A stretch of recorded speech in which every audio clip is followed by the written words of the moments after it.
Sekalipun taun, wabah yang terjadi dahulu kala di dunia Islam begitu dahsyat.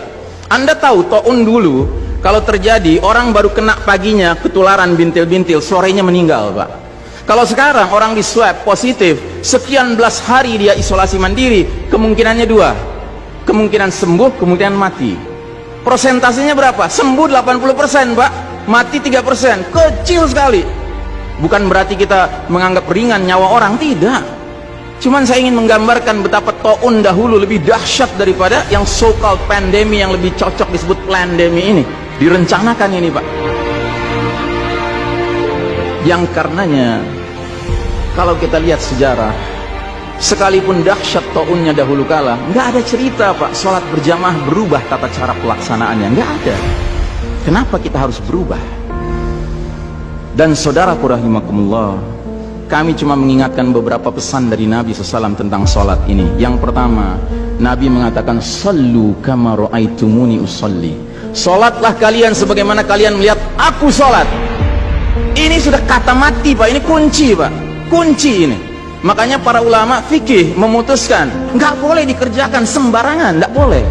Apalagi setelah dia ada aturannya, terus kita berkreativitas menyangka itu lebih baik untuk keselamatan dunia kita, sementara kita tidak peduli dengan keselamatan akhirat kita. Nabi Muhammad SAW menyatakan, hari berbangkit nanti aku akan menunggu umatku di depan telagaku. Aku akan bisa membedakan siapa umatku, siapa yang bukan. Umatku adalah mereka yang wajahnya, tangannya, kakinya bercahaya bekas wudhu. Tapi ketahuilah, ada sejumlah orang wajahnya bercahaya, tangannya bercahaya, kakinya bercahaya. Aku panggil mereka, tapi dihalau sama malaikat, tidak boleh mendekat.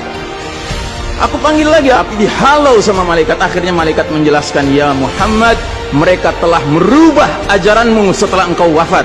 Kata Nabi selanjutnya, menjauhlah, menjauhlah. Nabi nggak mau dekat dengan orang yang berani-beraninya merubah tata cara ajarannya.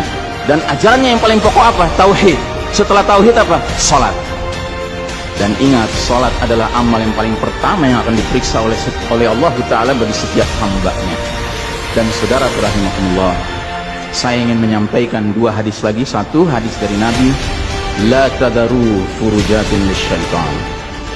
Jangan kalian biarkan celah-celah itu untuk syaitan. Ini Nabi Muhammad SAW yang berbicara, bukan Ihsan Tanjung. Kalau Ihsan Tanjung yang berbicara, Anda boleh tolak, Pak. Ini Nabi Muhammad SAW yang berbicara, yang kita baca salawatnya dengan harapan mendapatkan syafaatnya, dengan harapan boleh meminum air dari telaganya. Jadi kata Nabi apa? Jangan biarkan celah-celah itu menjadi tempatnya syaitan. Hari ini tidak sedikit masjid bahkan memuliakan syaitan, memberi tanda di mana syaitan hendaknya berada. Na'udzubillahi min dzalik. Mau jadi apa kita, Pak? Mau jadi umat seperti apa kita? Ini adalah simpul terakhir, saudaraku. Kalau sampai simpul terakhir ini kita relakan lepas, sudah tidak ada sisanya ajaran ini di muka bumi. Karenanya saudaraku rahimakumullah, bagi saya urusan sholat berjamaah dan tata caranya ini bukan urusan pilihan fikih, Pak. Ini urusannya adalah urusan dengan musuh Allah Ta'ala. Hadis yang terakhir, kata Nabi SAW, innal yahuda qad sami'u dinahum. Sesungguhnya Yahudi sudah bosan dengan agama mereka. Wa innahum qaumun hasadun. Dan mereka adalah kaum yang sangat hasad kepada kita umat Islam, terutama dalam 3 perkara. Satu, raddis salam. Kebiasaan kita umat Islam kalau ketemu saling ngucapin assalamualaikum, dibalas waalaikumsalam. Itu Yahudi nggak senang, Pak.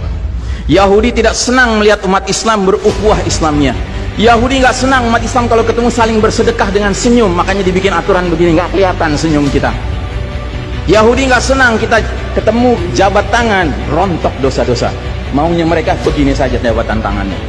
Dari mana ini semua?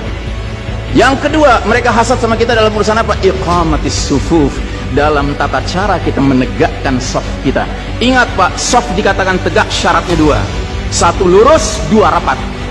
Bukan hanya lurus tapi renggang-renggang, atau rapat tapi meliuk-liuk. 3, harus dua-duanya lengkap. Sehingga Nabi sampai bertanya, kenapa kalian gak bersaf seperti malaikat di hadapan Allah? Para sahabat bingung, bertanya, bagaimana malaikat? Kata Nabi, mereka mendahulukan saf awal dan mereka saling rapat satu sama lainnya. Jadi Nabi itu bangga kalau umat Islam sholatnya seperti para malaikat di hadapan Allah Ta'ala. Harusnya itu menjadi kebanggaan kita juga. dan harusnya kita tersinggung kalau ada pihak yang berusaha untuk mengacak-acaknya. Dan yang terakhir, yang ketiga, Yahudi itu hasad sama kita dalam urusan apa? Dalam urusan umat Islam, di belakang imam sholat wajibnya mengucapkan amin. Makin keras suara amin itu, makin geram mereka. Karenanya mereka bikin aturan, sempat 2 bulan masjid ditutup-tutup sama sekali, nggak terdengar suara amin dari jamaah karena nggak ada yang boleh ke masjid. Tapi sekarang setelah dibolehkan, masjid yang bisa muat 2000 orang, cukup 500 orang, cukup 700 orang. Supaya apa? Sekurang-kurangnya aminnya bisa berkurang. Maka sekarang pertanyaan besarnya adalah, untuk siapa kita sholat? Atau untuk mereka? Inna sholati wa nusuki wa mahyaya wa mamati lillahi rabbil alamin. Mudah-mudahan apa yang saya sampaikan tidak membuat bapak dan ibu makan nggak kenyang, tidur nggak nyenyak, tetapi semakin sadar betapa kita sedang hidup di era penuh fitnah di akhir zaman, dan musuh-musuh Allah sedemikian sistematis, sedemikian terencananya membuat kita sadar tidak sadar meninggalkan din kita. Yang paling mengerikan kalau sampai sudah nggak ada perasaan lagi risau dengan ini semua. Karena apa? Nabi bersabda, siapa lihat kemungkaran ubah dengan tangan, nggak bisa dengan lisan, nggak bisa dalam hati. Dalam hati itu maknanya apa? Ingkari itu sebagai kebenaran, itu mungkar. Dan itu kata Nabi selemah-lemahnya iman. Sehingga di hadis yang lain kata Nabi, kalau mengingkari saja sudah nggak ada, udah nggak ada iman sama sekali.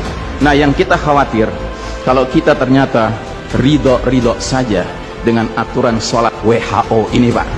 Padahal harusnya kita sholat dengan cara Nabi Muhammad SAW, bukan caranya Tedros atau Bill Gates.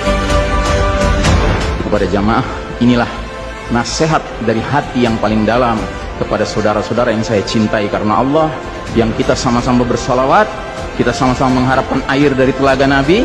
Tapi boleh jadi nggak semua kita ngerti apa yang harus kita lakukan agar air telaga itu dapat jaminan kita boleh meminumnya.